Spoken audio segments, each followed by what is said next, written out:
For the past few days, our nation has been mourning the loss of innocence in an elementary school in Newtown, Connecticut.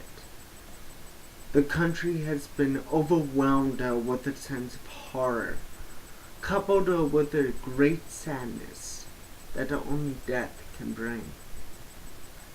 The events of Friday, December 14th, 2012, will forever be remembered as the day that 20 children had their lives cut violently short in an act that far exceeds our culture's understanding of evil. The acts perpetrated by a single individual have affected many throughout the country, and perhaps even around the world. In the days following the shooting, many still carried the same burden as they did upon hearing the news that 28 human lives were no more.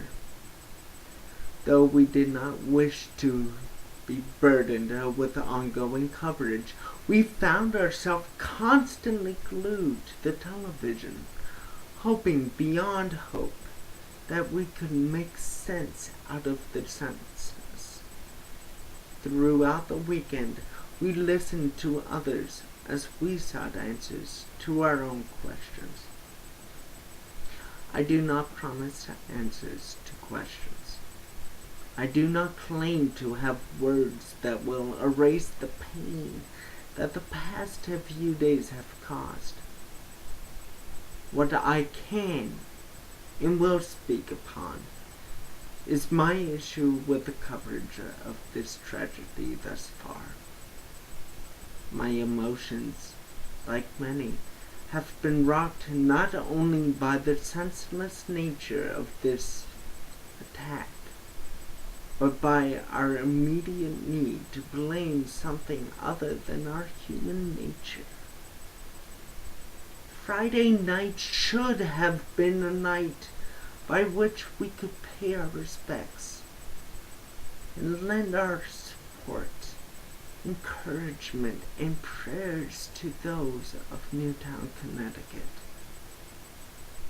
Instead, many of the pundits used this tragedy as a means to their own ideological ends.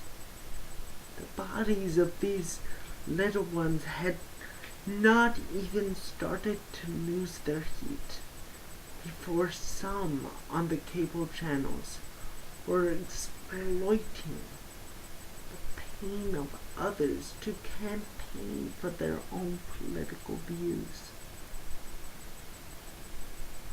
Each of these tragedies, whether it be Oregon, Aurora, Virginia Tech, or Arizona, the media has tried to explain the solution as something that can be passed in an afternoon, signed, and then implemented. Gun control is the answer. If you just take away the means of violence, violence would end. Tragedy after tragedy after tragedy, these individuals try the same principle. They seem to jump on the issue of gun control so fast as to disavow any other alternative reasoning to such senseless violence. We are so ingrained in our media that we rarely question what the pundits are saying. Instead, we begin to follow them in boldness, crying out in the same hymn that they conduct us in singing. Never once did I hear over the weekend from MSNBC or CNN the concession that we have created a culture by which we are beginning to mass produce these monsters. Never did I hear that we have created a culture by which our children are growing up believing that they do not have a purpose purpose or are not loved. Never did I hear that we are raising up an entire generation that does not have a father, where the idea of a family is nothing more than a punchline on a sitcom. Never did we hear that we have an entire generation that has had God taken out of the public, allowing for no testimony of His goodness or His existence. The nation is instead glued to the notion that stricter laws on guns will solve all of our problems. Sadly, the nation continues to sleep, convinced that a single law will change the course of human events and bring us into a utopia of peace. Unfortunately, the attack on Sandy Hook Elementary School was just an opening act, an overture into an even more perilous future. We have become a society that looks at human life as nothing more than a shell devoid of purpose in life.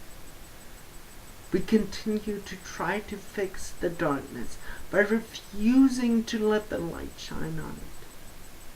Tragedy after tragedy, we try to explain away these problems of evil by focusing on the tool that each evil has used to commit. How can we be so naive? How can we believe that any change can be accomplished when we focus on the instrument that man uses to commit atrocities rather than the heart that beats within the man? Throughout this nation, there are thousands upon thousands of young people that live in darkness. Some suffer from no fault of their own, in torment by their own psyche. Others suffer from a society that glorifies darkness rather than light. Every day we have the chance to avert such tragedies by lightening the world with a love that is comparable to no one. And yet, as a nation, we fundamentally ignore the solution that could solve more issues than we can yet imagine. Now hear me. I am not saying that these events or future events are the work of God. These acts visited upon the next generation are acts of evil, so vile that it gives new meaning to the word. This is not the work of God, because God can do no evil. No. These acts are perpetrated when the love of God isn't given a chance to sink into the hearts and the minds of those who are trying to come to grips with their own humanity. What I do believe, however, is that Jesus is standing at the door waiting for us to let Him back into our lives, allowing Him to introduce Himself to those who need Him. Comfort to those who hurt, and love to those who believe themselves unlovable. It's Christmas now, and as a nation we prepare to honor the tradition that we've grown to and low. With all the lights, garland, and shimmering decorations, it's hard to imagine what the first Christmas was really like. We forget that like December 14th, 2012, the first Christmas took place during a period of great darkness.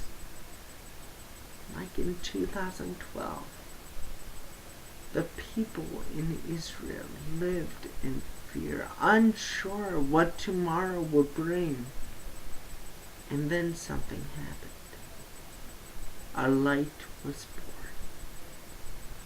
and changed everything.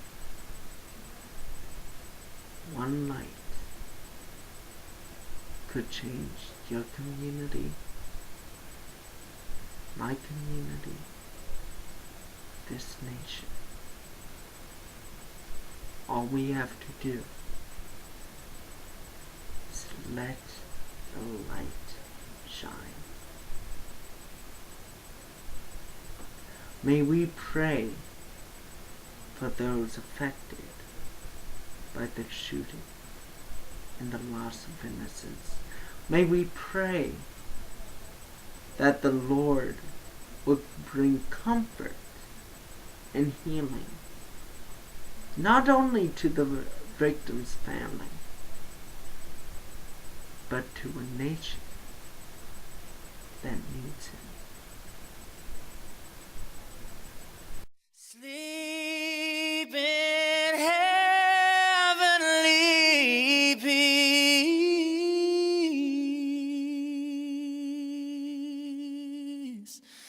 Sleep